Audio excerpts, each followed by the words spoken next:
Anal fissure, तो इसे गुदा बिदर भी कहते हैं। तो इसमें होता क्या है कि गुदा द्वार में एक कट लग जाता है, जिसकी वजह से यहाँ पर दरार बन जाता है और इसे ही एनल फिशर कहते हैं। यह दो प्रकार का होता है। जब यह कट मान लीजिए 10 से 15 दिन में ठीक हो गया या महीने भर में भी ठीक हो गया, तो वह एक्यूट स्थिति में है।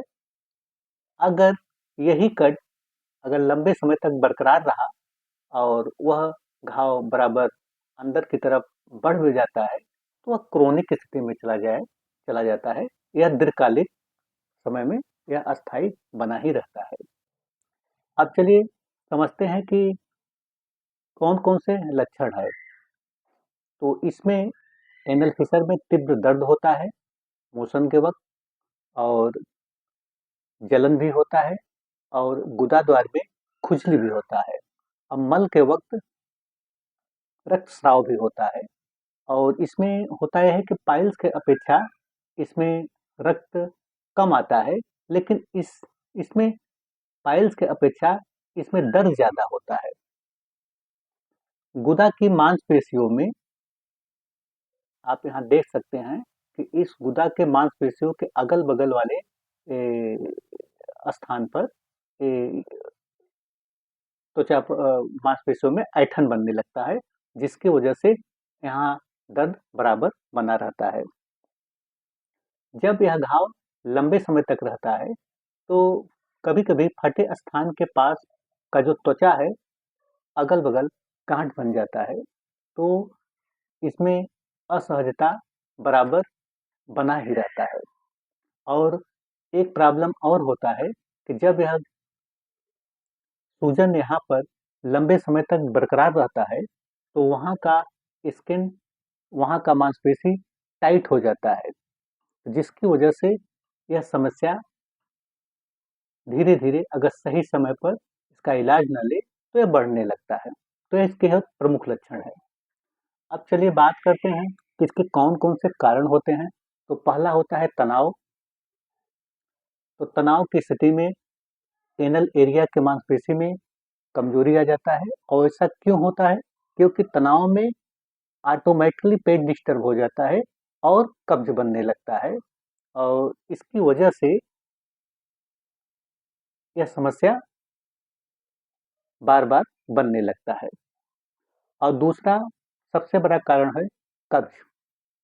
अनियमित दिनचर्या की वजह से यदि कब्ज बराबर बन रहा है, अगर उस पर ध्यान न दिया जाए, तो एक ये भी बहुत बड़ा कारण होता है कि कब्ज की वजह से इस स्थान पर इस घाव में हीलिंग नहीं हो पाता है, जिसकी वजह से एनल फिशर की समस्या बार-बार पैदा हो जाता है। तीसरा सबसे बड़ा कारण है कि मल त्याग करते के वक्त में बहुत ज्यादा जोर भी लगाने से यह समस्या पैदा हो जाता है।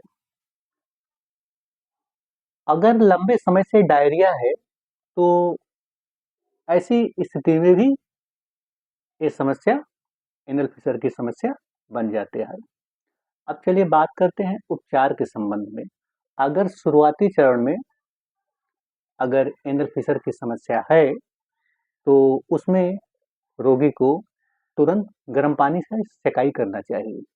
तो इससे यहाँ के जो घाव है, अगल-बगल के मांसपेशियों में बहुत ही आराम मिलता है, और घाव जो कट लगा है, ये हीलिंग जल्दी से होने लगता है।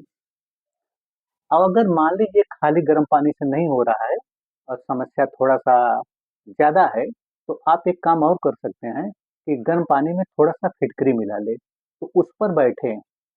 तो उसमें बैठने से ये घाव ज जल्दी से हीलिंग होने लगता है। तो यह इसका प्रमुख उपचार है, और इसके बाद आप लोगों को भोजन पर, अपने डाइट पर बेहद ध्यान रखना चाहिए। तो सुबह के वक़्त सेब का सेवन करिए, फाइबर से युक्त, और या तो पपीता, और इसके 1 घंटे के बाद आप भीगा हुआ मूँग, मूली के साथ इसे प्रापल लें, अगर आप मूली के साथ अगर इसे प्रॉपर लेते हैं, तो ये मान कर चलिए कि अगर अपने डाइट में इसे आप बराबर लेंगे, तो निश्चय ही ये एनल फिशर की समस्या रिकवर हो जाता है। और इसके साथ-साथ दलिया का भी सेवन करना बेहद इम्पोर्टेंट है, और आप सत्तू का सेवन भी कर सकते हैं, यह भी फ़ायदेमंद होता है। अब चलिए बात करते हैं परहेज़ के संबंध में। तो एनल फिशर के लिए परहेज़ बेहद इम्पोर्टेंट है, क्योंकि बिना परहेज़ का ये ठीक होने वाला नहीं है। तो परहेज़ में आपको क्या करना है कि चाय, कॉफ़ी, मिर्च मसाला, सत्तू का सेवन और चिकना और बहुत ज़्यादा शुगर, इन सब से परहेज़ करना चाहिए। अब चलिए बात करते हैं डायग्नोसिस ऑफ एनल फिशर। तो कौन-कौन से इसका परीक्षण होता है? तो जाँच में एंडोस्कोपी, सिग्मो एंडोस्कोपी, बायोप्सी और कोलोनोस्कोपी। तो इससे, इस जाँच से, इस परीक्षण से ये पता चल जाता है कि आपका एनल फिशर किस स्थिति में है, और इस हिसाब से इसका इलाज होता है।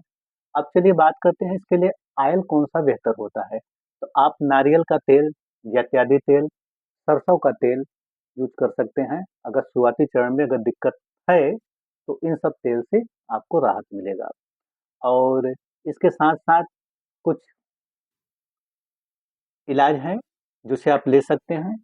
तो इसके लिए आप गुनगुने पानी में के साथ त्रिफला चूर्ण ले सकते हैं, खाना खाने के बाद या उसके पहले भी ले सकते हैं। और गुनगुने पानी में इसबगोल पाउडर का अगर ये आप नियमित 10 से 15 दिन तक लगातार आप सेवन करेंगे, तो इससे भी काफ़ी आराम होगा। और एक काम और आप कर सकते हैं कि आप बड़ी हरड़ को भिगो लें, और सुबह उठे तो बासी मुँह उस हरड़ को चबाकर वही पानी को पी लीजिए। तो इससे इस एनल फिशर में ये काफ़ी ही कारगर होता है।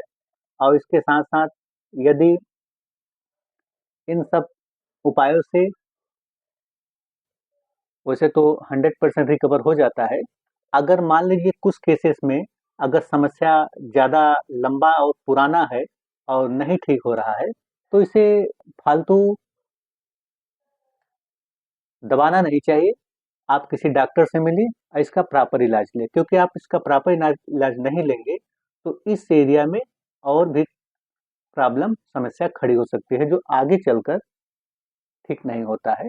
तो इसका ध्यान दीजिए, और खुद से कोई दवा ना लें, और खुद से अपना इलाज ना करें। डॉक्टर की निगरानी में ही दवा लें और अपना ख्याल रखें।